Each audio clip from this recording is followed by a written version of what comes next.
The small town of Brooksville prided itself on its picturesque calmness, a perfect retreat nestled between dense woods and rolling hills. It was in such a serene setting that Walter and Emily Smith resided, their cottage a beacon of love and laughter, until the day Emily vanished without a trace. Walter, a gruff man in his 50s with a limp that told tales of an old war injury, awoke one morning to find Emily's side of the bed cold and untouched.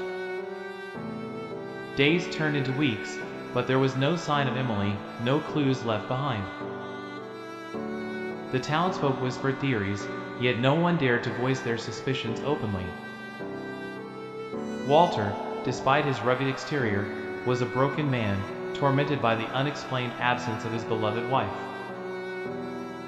Desperation clawed at his sanity, and he began to engage in bizarre rituals, hoping to summon any spirit willing to guide him to Emily.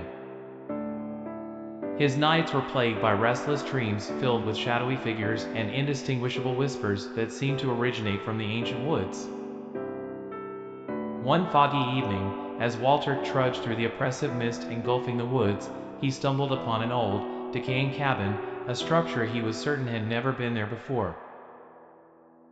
The air around the cabin was colder, and as he approached, an unshakable sense of dread washed over him.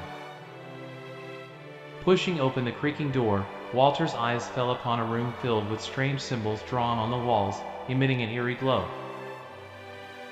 At the center of the room, a mirror stood, its surface rippling like disturbed water.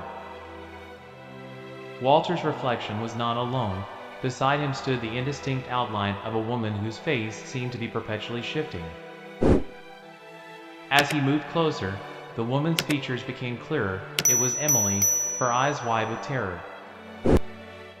Suddenly, the figure in the mirror smiled, an unnerving grin that ran wider and wider until it was no longer human.